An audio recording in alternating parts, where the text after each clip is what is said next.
Hey guys, this is my third time trying to do this video. I tried to do it with me showing the camera at myself so I can actually talk to you instead of just showing you the screen.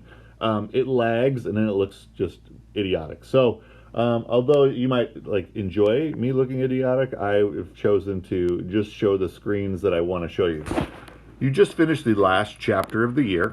It was a potpourri, if you will, of different kinds of topics. Those are all the different kinds of topics we needed to get done.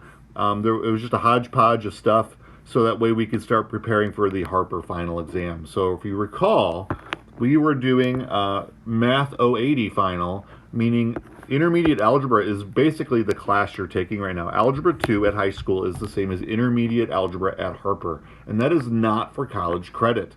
So what we need you to do is take a final exam that Harper likes because Harper wrote it.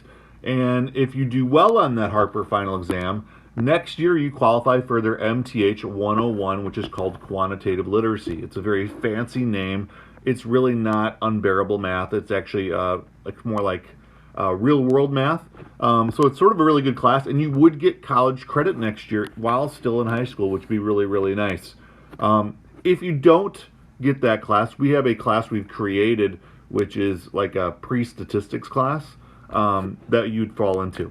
But the idea would be that you would take the final to finish off our year. You try and get the best grade you can. It's probably going to be a final you take it home. You'll be doing it online, maybe through the exam portal that we use for Mastery Manager. They'll have something set up for us, and we'll go from there. And so if you look at Schoology at some point today, hopefully you do, you won't see all of these yet, but I've got 2 weeks of half the final review. So half the final is multiple choice and half the final is free response, meaning written response. We're going to practice the written response because there's not many of those questions and they're worth a lot. So drilling down a little bit here, just like the last chapter, there will be a video by Mrs. Luzetter. We will have a worksheet assignment that you can do, and then you can turn that back into Schoology to get credit. While you're doing that, I would like you to make sure you do it correctly. You want to do it the desired way for written response. You need to show your work. I've said this before, I'm going to just repeat it. I have to grade every step and give you points for every step. So in this case, this person got 5 out of 5 points.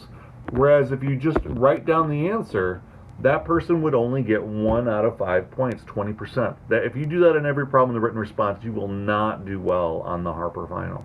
So I need you to try and do it the desired way and not the partial credit way. So as you're working through stuff the next 2 weeks, just make sure you're showing your work.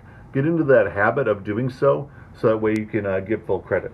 All right, so stay safe, everybody. Hopefully you're bearing with this and keep it up.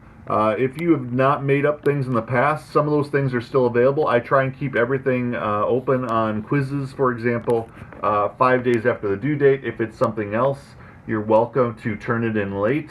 If you've not taken the test, please do that today and tomorrow. If you took the test and you got 27%, I would suggest you take the test again and see if you can get a higher grade. I will take the highest grade you get on the test. So take advantage of that. And